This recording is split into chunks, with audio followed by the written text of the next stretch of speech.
Hello everyone, welcome to my channel. आज हम लोग पढ़ेंगे 10th आईसीएसई बोर्ड का रिफ्रैक्शन थ्रू प्रिज्म फिजिक्स पढ़ेंगे।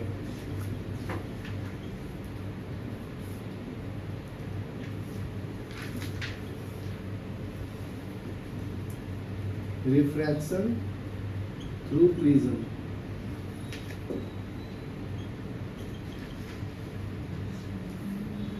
ठीक है, तो देखो प्रिज्म को कैसे डिफाइन किया है। रेक्टेंगुलर शेप का होता है, ठीक है।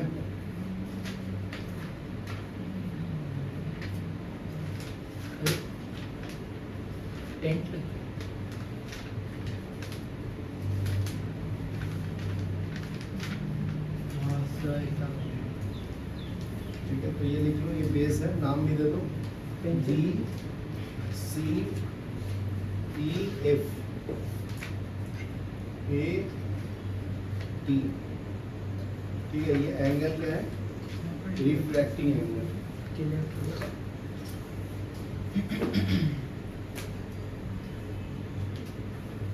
ठीक है, ये रिफ्रैक्टिंग सरफेस है, ये वाला रिफ्रैक्टिंग सरफेस। ठीक है, और ये वाला भी रिफ्रैक्टिंग सरफेस है।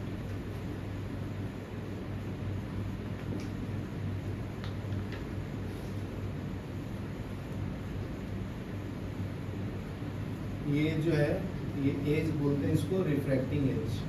Reflecting as. ठीक है, ये भी रिफ्रैक्टिंग एंगल है, इसको आर से रिप्रेजेंट कर सकते हैं, तो ये भी सेम होगा, रिफ्रैक्टिंग एंगल। ठीक है, यहाँ तक क्लियर है? हाँ। तो इसको डिफाइन कर देता हूँ प्रिज्म को। तो लिख लो, a prism is a reflecting transparent refracting medium. Refracting medium bounded bye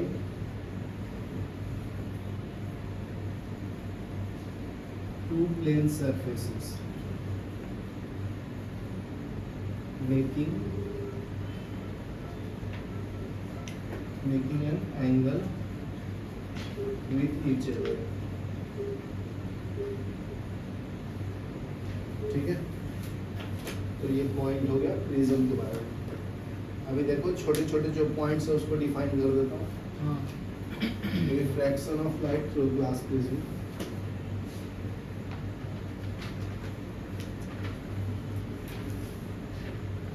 फिर देखो A B E D, A B E D, A B E D, इसको हम लोग रिफ्रैक्टिंग सरफेस बोलते हैं। ए बी ई डी, इसका डायग्राम बनाना है तो ऐसे बना लो।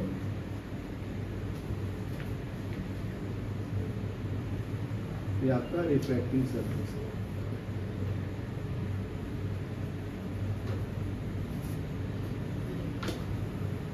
सरफेस, ठीक है, और दूसरा है ए सी ई डी, ए सी एफ डी। दूसरा डायग्राम बनाना है तो अच्छा, वो बाजू ए सी एफ डी, ये भी रिफ्रैक्टिंग सरफेस है। ठीक है, और एंगल ऑफ प्रिज्म क्या है? ए को बोलते हैं ना, ये वाला। हाँ। प्रिज्म।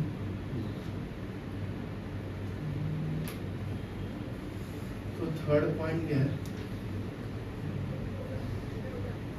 इसका नाम लिख लो, ए बी सी। ये है रिफ्रैक्टिंग एंगल।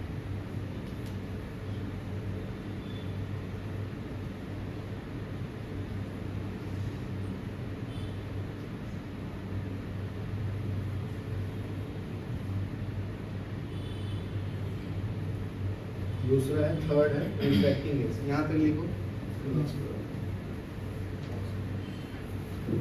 अभी नेक्स्ट देखो, रिफ्रैक्शन और deviation of light by prism. Next topic है रिफ्रैक्शन और deviation of light by prism. ठीक है, तो डायग्राम ड्रॉ करो प्रिज्म का। ये ए, ये बी, ये यहाँ से इंसिडेंट रे, इंसिडेंट हुआ, ये पैरेलल हुआ, ऑब्जेक्ट। ठीक है, ये ऑब्जेक्ट का नाम एल है, ये इंसिडेंट रे, इंसिडेंट रे, ये एंगल आई हो गया, ठीक है, ये एंगल आर, रिफ्लेक्टेड रे। ये प्रिज्म पे रहेगा। हाँ, प्रिज्म का है ना, ये आपका R1 है, यहाँ से इमर्जेंट रे निकल रहा है।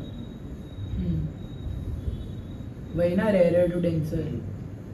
तो ये E हो गया, इसको इमर्जेंट रे बोलो। दो बार रिफ्रैक्शन हो रहा है ना, देखो रेयर से डेंसर, हाँ। डेंसर से रेयर, अच्छा। समझो। और ये लाइन को अगर मैं एक्सटेंड करूँ तो ये ऐसे जाएगा ना, हाँ, और वो वाला वैसे जाएगा। तो ये जो है ये एंगल ऑफ डेविएशन देता है ना, डेल्टा मतलब angle Angle of of deviation deviation. और एंगल ऑफ रिफ्रैक्शन। ठीक है, ये आपका रिफ्रैक्टिंग एंगल है या एंगल ऑफ प्रिज्म भी बोलते हैं ना, refracting angle equal to angle of prism. ठीक है, ये यहाँ पे ऑब्जेक्ट था, इसको एक्सटेंड किया, ये वाला लाइन, तो ये समझो कि यहाँ पे बना, तो ये इमेज बन गया यहाँ, ये ऑब्जेक्ट, ये ऑब्जेक्ट का हाँ। एक्सटेंडेड पार्ट से। यहाँ तक क्लियर है? ठीक है, तो ये लिख लो इम्पोर्टेंट। सर, हाँ जी, जो आपने इधर से किया है, मतलब ये रेयर से डेंसर, ये वाला एक मिनट देखो ना, लेफ्ट से ये रेयर से डेंसर में जा रहे हैं, बराबर? तो बेंच टुवर्ड्स द नॉर्मल हुआ ना, हाँ, और नहीं, ये लेकिन normal है, तो फिर based on इमर्जेंट the- रे उधर कैसे इमेज बना हुआ है? यहाँ से गया ना डेंसर से, तो bend away from the normal हुआ, ये नॉर्मल है, तो इससे दूर जाएगा ना ये। तो उधर कैसे इमेज बन रहा है? भाई ये तो इमेजिनरी लाइन है, डॉटेड लाइन है ना, हाँ, समझा क्या? इमेजिनरी लाइन भी तो है, तो इमेजिनरी तो ऑब्जेक्ट, अच्छा है। समझा? हाँ, अभी देखो, तो इंसिडेंट रे इंक्रीज करेंगे तो एंगल ऑफ डेविएशन भी इंक्रीज होगा। तो ये फर्स्ट पॉइंट लिख लो। तो फर्स्ट पॉइंट क्या है इसका? If angle of incidence is increased, the angle of deviation also increase। Increase. ठीक है, तो इसको डेल्टा एम से रिप्रेजेंट करते हैं मिनिमम डेविएशन को।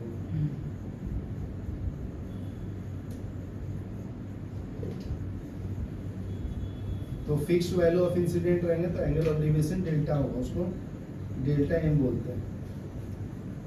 ठीक है, मिनिमम डेविएशन, मिनिमम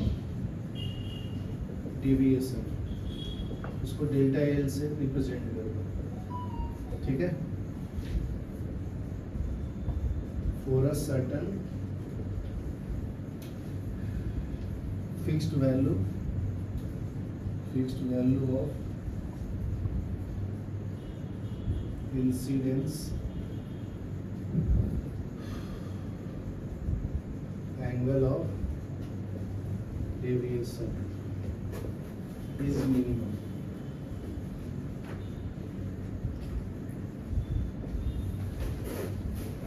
ठीक है, angle I equal to angle R होता है, ठीक है, ये R1 लिख लो, ये R2 लिख लो, ठीक है। तो इनके बीच में रिलेशन क्या होता है, दोनों इक्वल होगा अगर मिनिमम डिविएशन होगा तो, ठीक है। तो बी पॉइंट में R1 इक्वल टू R2 लिख लो, ठीक है। और angle I equal to emergent equal to incident. तो अगर मैं ऐड करूं एंगल्स को, angle I plus angle E equal to क्या मिलेगा,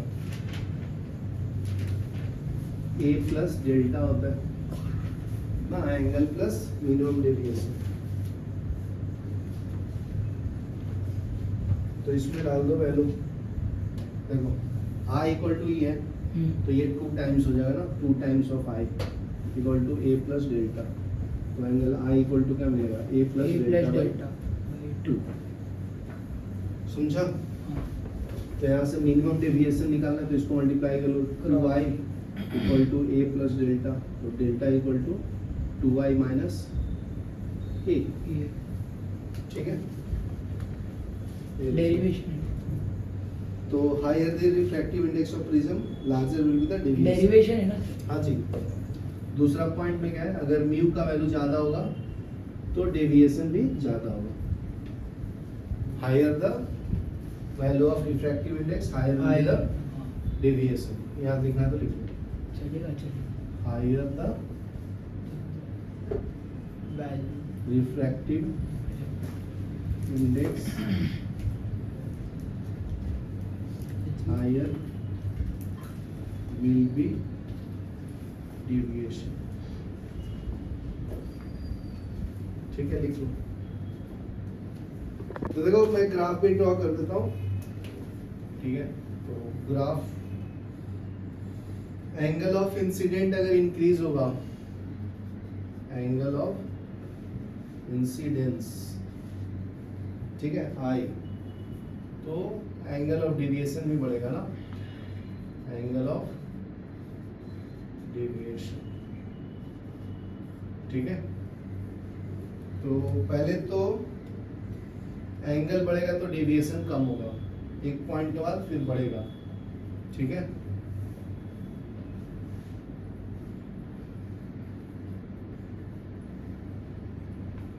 तो angle I1 plus angle I2 equal to A plus delta, बराबर है। सर उधर आपने तो स्मॉल ये लिखा है, उधर कैपिटल मिनिमम डेविएशन है क्या, इधर स्मॉल लिखा है, इधर कैपिटल। चलेगा यार, इतना क्या समझ गया तू। तो ये आपका I1 है, ये आपका I2 है, मिनिमम डेविएशन, ये डेविएशन डेल्टा है, ठीक है। तो ग्राफ लिख लो और वो रिलेशन